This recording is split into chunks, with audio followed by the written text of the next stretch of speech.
So, hello everyone. The Pentagon. The Pentagon recently announced a huge AI initiative in order to obtain a decision advantage, an advantage in decision-making. How is that performed? How is it done? Deputy Secretary of Defense Hicks said that first and foremost it requires understanding the enemy, the opponent.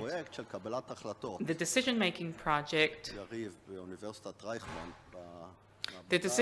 project of the adversary at Reichman University in the AI lab tries with the AI to understand the patterns of decision-making of leaders such as Nasrallah and Sinwar. And the point of departure is that people decide or reach decisions in different ways. Let's say if we want to buy a car, let's say there are 5 alternatives. One way to decide is to rule out 2 cars that are very expensive, one that was in a car accident, one with a lot of mileage, and then to focus on the 5th, or alternatively to decide that we're going to buy the cheapest car, or to take into account all of these parameters and then decide in the most preferable way.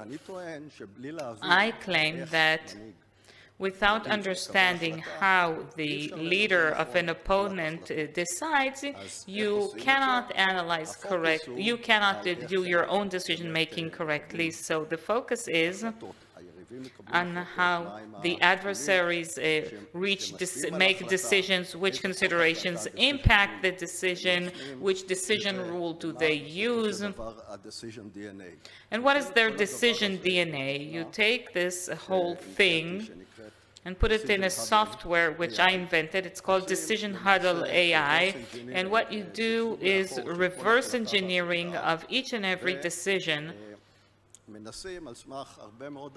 And based on a lot of decisions, you try to get the adversary's decision DNA. This method is called applied decision analysis. There are 3 books that we've written about this topic and also a lot of papers, but here the most important thing is that it's the first time that it's being that it's being applied through AI. You examine the spectrum of alternatives, the influential parameters, and this AI tool does that automatically. We'll see some examples, and Yam Sadovich, my research assistant, is here with us, and he helped me with the examples we're going to show. And if you do it over numerous decisions, you can identify the cognitive decision DNA.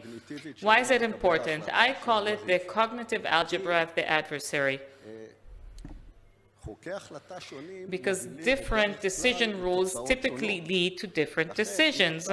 So if you don't know the DNA, the decision rule, probably your projection will be wrong. For example, Saddam Hussein's decision after having invaded Kuwait in 1990, most of the experts projected, especially Henry Kissinger and others, they thought that in view of a coalition of 28 countries led by the US,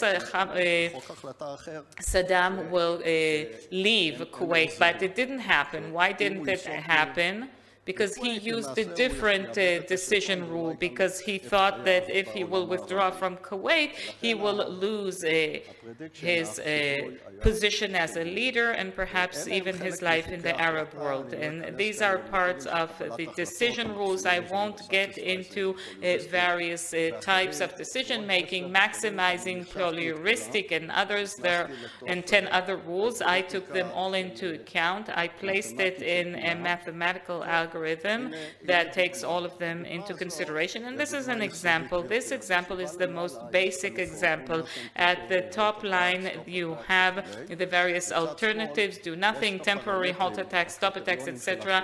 And on the left, you can see the attributes of the decision, political, domestic political, religious, economic, military, and there's the weight attributed to each one. For example, when Israel withdrew from Lebanon, 3 alternatives were deleted because they received very bad scores with very important parameters, and we are left with 2 alternatives, and Nasrallah compared between these two. Another example, when Israel responded to the abduction of soldiers in 2006, there were 3 alternatives that were ruled out, and this is the alternative that remains. So you can see that a decision can be reached in different ways. You can also give counterfactual examples with this thing. This is an example. The A, B, C, D, E signify the decision rule. So we can see that in one case it says full-scale war, but in another alternative it's continue border warfare, which is the opposite. It means if you do not identify the decision rule, you can reach 2 things that are opposite. You can project 2 opposite outcomes. So that's just an example. Now, I'm going to talk about this specific study regarding Sinwar's decision rule. The question is he an irrational psychopath or a rational psychopath? So, without identifying the decision rule, any projection is merely a guess. Our hypothesis was that Sinwar is irrational, and the argument is that the missing link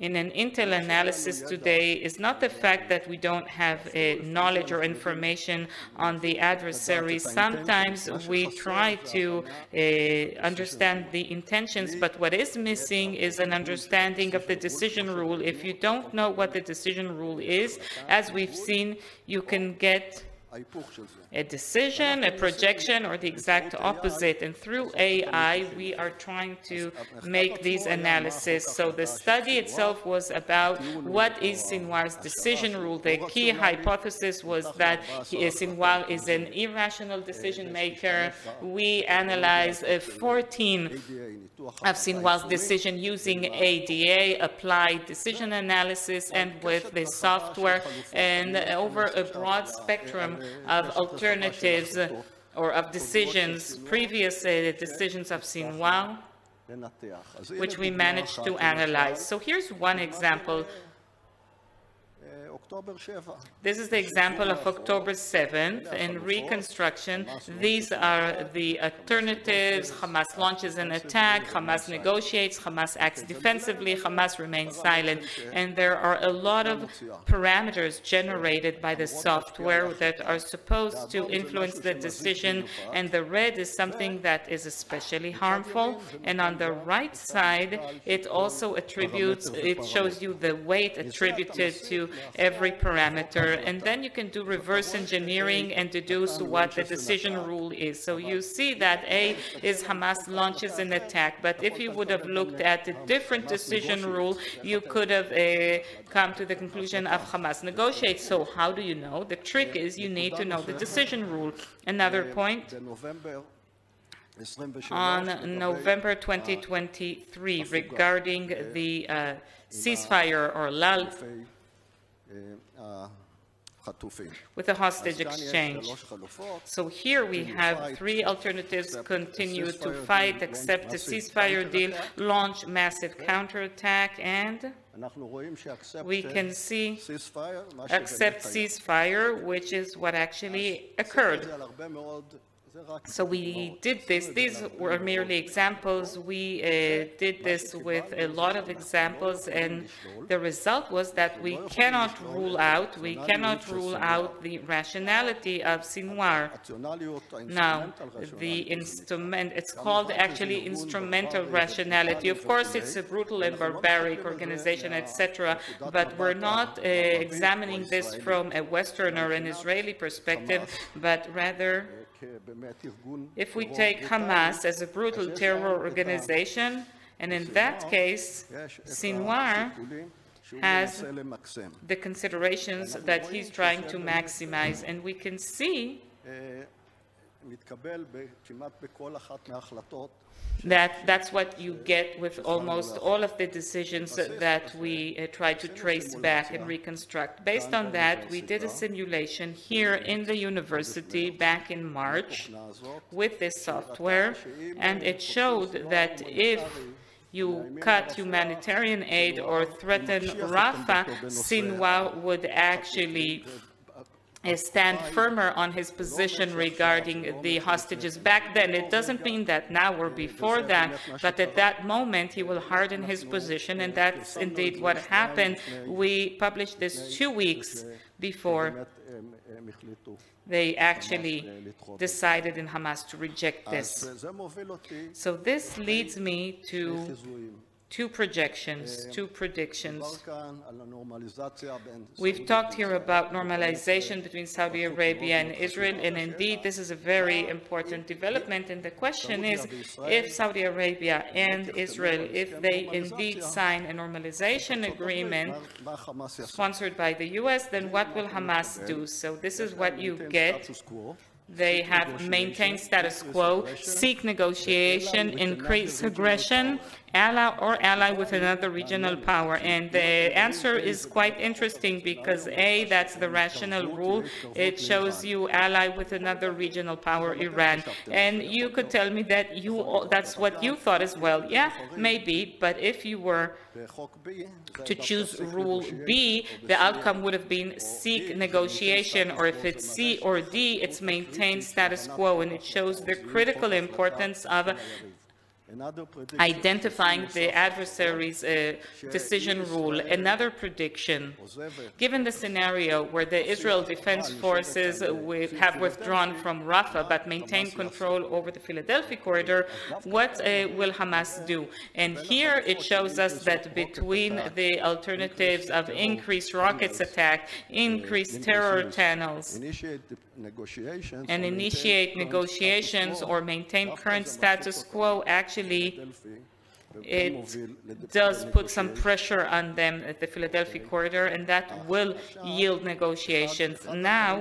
one of the things that we have to understand in conclusion is that using AI, that is in addition, on top of everything else. First of all, it saves a lot of time. You know, to generate such a chart, it takes a minute or a minute and a half with all the data and all the alternatives and all the criteria, and with all the scores, the considerations and prioritization. Instead of taking weeks to collect all the material, it takes you a minute and a half. So when you organize this allows for brainstorming, for discussion, for simulations, and you can do an if-then analysis to change different conditions and then to see what comes out. And mainly it reduces the biases of analysts in the adversary's decision-making. Just one more thing about Hassan Nasrallah. So we also made an analysis of Nasrallah. We finished it recently, and one of the amazing things are that that Nasrallah's decision rule is different than Sinwar's decision rule. I'm not going to get into the details, but it's more heuristic and less comprehensive. It tends to look less on the overall picture. Thank you.